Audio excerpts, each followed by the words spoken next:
ঢাকা বিশ্ববিদ্যালয় যেদিন ছাত্রলীগ মুক্ত হয়েছিল সেদিনেই আমাদের কাছে পরিষ্কার যে বাংলাদেশে আর ফেসিবাদ দীর্ঘস্থায়ী হবে না, হাসিনার পতন সুনিশ্চিত। এবং যখন আমরা ছাত্রলীগের সন্ত্রাসীদেরকে হল ছাড়া করছিলাম, সে হল ছাড়ার গল্পগুলো এতক্ষণ ধরে বিভিন্ন হল সংসদ, বিভিন্ন ছাত্র সংগঠনের নেতৃবৃন্দ থেকে আমরা শুনেছি। এবং জুলাই বিপ্লব পরবর্তী আজকে ঢাকা বিশ্ববিদ্যালয়ের হলগুলোতে কোনো ধরনের গণরুম নেই, কোনো ধরনের গেস্ট রুম নেই, মাসল পাওয়ার পলিটিক্স নেই, জোর করে কাউকে প্রোগ্রামে নিয়ে যাওয়া, কারো অধিকার হরণ করা, সেই ধরনের অপরাজনীতি আজকে ঢাকা বিশ্ববিদ্যালয়ের কোনো হলের মধ্যে নেই, কোনো ক্যাম্পাসের মধ্যে নেই। এবং ডাকসুতে আমরা দায়িত্ব নেওয়ার পরে ক্যাম্পাসের মধ্যে সব ধরনের ভায়োলেন্স আমরা শূন্যের কোটায় নিয়ে এসেছি। এবং যখনই কোনো শিক্ষার্থীদের বিরুদ্ধে বিভিন্ন ধরনের নিপীড়নের অভিযোগ আসে, সাথে সাথে আমরা বিশ্ববিদ্যালয়ের প্রশাসনকে অবগত করি, প্রক্টোরিয়াল টিমকে অবগত করি। আমরা এই ক্যাম্পাসে আর কখনো ফেসিবাদী সময়ের মতো জুলুমতন্ত্র, শিক্ষার্থীদের উপর নির্যাতন, নিপীড়ন সেটা আর ফিরতে দেব না। এই ঢাকা বিশ্ববিদ্যালয়ে আর কখনো যেন গণরুম, গেস্ট রুম কালচার ফিরে না আসে, সেটার স্থায়ী সমাধানের জন্য ডাকসু কাজ করছে।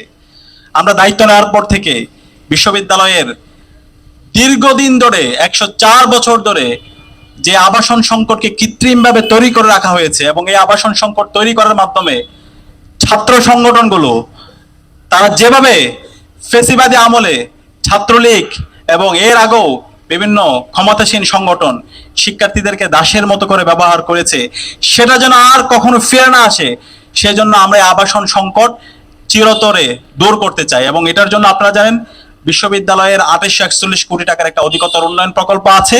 এই প্রকল্পের আওতায় ছাত্র এবং ছাত্রীদের জন্য মোট 10টা হল নির্মাণ হবে। এর বাইরে আমাদের নারী শিক্ষার্থী যারা আছে তাদের জন্য চাইনা সরকারের উদ্যোগে 1500 সিটের একটি হল নির্মাণের জন্য ইতিমধ্যে অনুমোদন হয়েছে, জায়গাও নির্ধারণ হয়েছে। আমরা আশা করছি আগামী 1 থেকে 1.5 বছরের মধ্যে ঢাকা বিশ্ববিদ্যালয়ের অধিকতর উন্নয়ন প্রকল্পের সকল হলগুলো নির্মাণ হবে। চাইনার উদ্যোগে নারী শিক্ষার্থীদের জন্য যে হল, সে হল নির্মাণের কাজ শেষ হবে। এবং এই হল নির্মাণ শেষ হওয়ার পরে আশা করছি ইনশাআল্লাহ ঢাকা বিশ্ববিদ্যালয়ে আবাসন সংকট আর থাকবে না। ইতিমধ্যে আমরা ইন্টারিম সময়ে এবং পূর্ববর্তী যিনি ভিসি ছিল তিনি এই প্রকল্পের উদ্বোধন করেছেন, এবং হলগুলোর ভিত্তিপ্রস্তর ডাকসু নেতৃবৃন্দকে সাথে নিয়ে এবং বিশ্ববিদ্যালয়ের স্টেক হোল্ডারদেরকে সাথে নিয়ে সেটা উদ্বোধন করেছেন। কিন্তু বর্তমান নতুন প্রশাসন আসার পরে এই প্রকল্পকে তারা দীর্ঘায়িত করতে চায়, তারা এই প্রকল্পকে আবার রিভিউতে পাঠিয়ে দিয়েছে। আমরা আশঙ্কা করছি আবার তারা এই প্রকল্পকে দীর্ঘায়িত করে বিভিন্ন ধরনের আমলাতান্ত্রিক দীর্ঘসূত্রিত তৈরি করার মাধ্যমে শিক্ষার্থীদেরকে কৃত্রিমভাবে আবাসন সংকট তৈরি করার মাধ্যমে কি আবার কি দাসের মতো করে তারা ব্যবহার করতে চাচ্ছে কিনা, সেটা আমরা জাতির কাছে প্রশ্ন করতে চাই। আমরা তাদেরকে সাবধান করছি। আমরা বিশ্ববিদ্যালয় ভিসি থেকে শুরু করে ট্রেজারার তাদেরকে স্পষ্ট ভাষায় জানিয়ে দিয়েছি যে প্রকল্প এসেছে সেটা অনতি বিলম্বে সেটা বাস্তবায়ন করতে হবে এবং দ্রুত সময়ের মধ্যে এই প্রকল্পের কাজ শুরু করতে হবে। তারা আমাদেরকে কথা দিয়েছেন, আমরা সেটার বাস্তব প্রতিচ্ছবি দেখতে চাই। একই সাথে বিশ্ববিদ্যালয়ের সিট নীতিমালার জন্য ডাকসুর পক্ষ থেকে, হল সংসদের পক্ষ থেকে আমরা সুস্পষ্ট নীতিমালা দিয়েছি।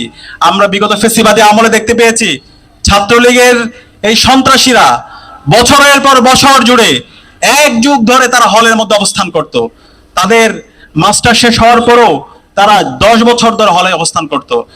একই সাথে আমরা দেখতে পেয়েছি এই ছাত্রলীগের সন্ত্রাসীরা তারা শুধুমাত্র একটা রুমে না, একসাথে 10-12টা রুম দখল করে তারা হলের মধ্যে থাকতো।